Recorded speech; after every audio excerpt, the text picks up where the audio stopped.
Zeno Piatti, welcome to the forum. I know that you have been a panellist for the session on unlocking greater collaboration between the EU and member states to deliver food system transformation, which has been the focus of the forum today. You are an Austrian farmer, and I know that you're also involved in Austrian Agroforestry Association and one of the founders of that.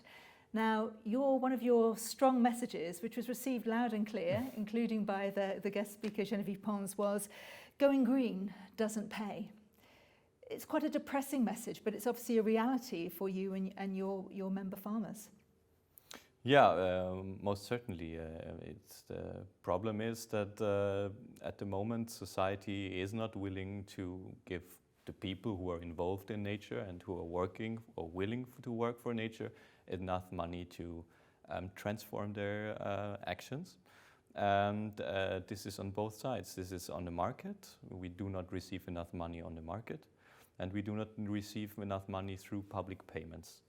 And the point that I was trying to make was that in order to lift at least the market side, to improve the situation on the market side, we have to give farmers a stronger bargaining situation, to have more of a say in the setting of prices, not only in selling products, but also in buying products.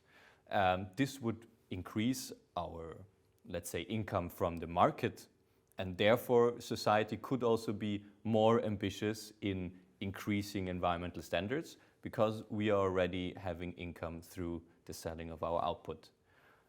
The other point that I was trying to say was that the public money, explicitly in agriculture, the Common Agricultural Policy, has been decreasing for the last 20 years already without any adaptation in inflation rates or whatsoever.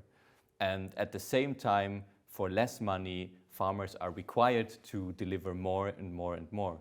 And this is also not a viable way. So we are squeezed in fronts where we cannot deliver public goods. How is this going to change? Well, I think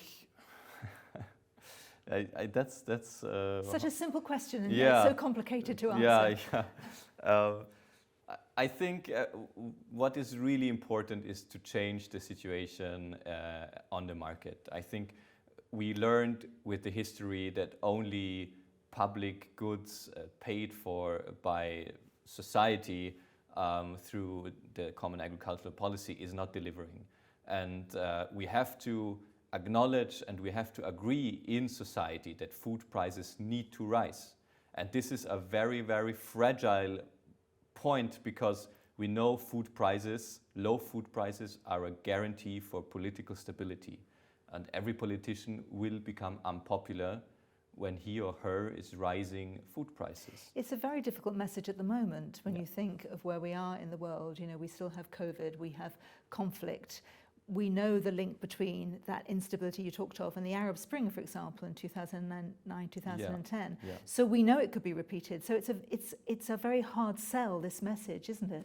It is a very hard sell, but I'm afraid we don't have a lot of other choices. And at the moment in Europe, we are in most of the European states, we are in the luxury that we are very well off, we are very wealthy.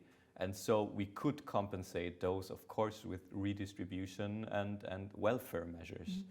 So this could at least bolster the strong hit, but I don't see really an alternative around it.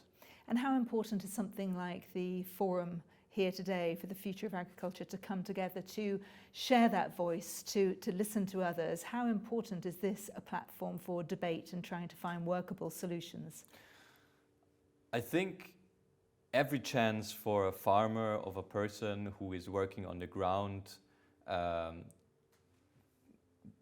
person gets to get politicians, stakeholders, decision makers to be heard of, is very important, because what I see in reality is that we have a lot of strategies, papers, policies that are so complicated and ununderstandable for a farmer, and also not really working on the ground. And therefore it is important for politicians to be grounded again and to see what is the connection.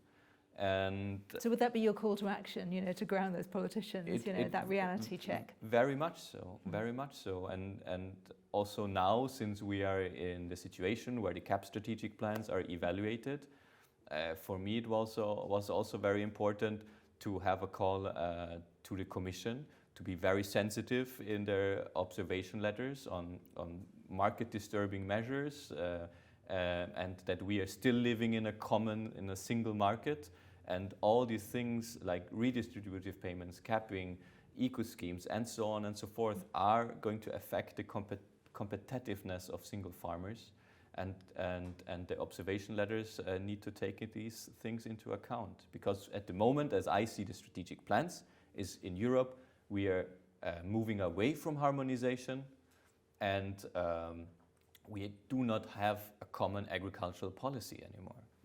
Well, it's a very strong message. I hope it's received loud and clear by the Forum today. Zeno, thank you very much.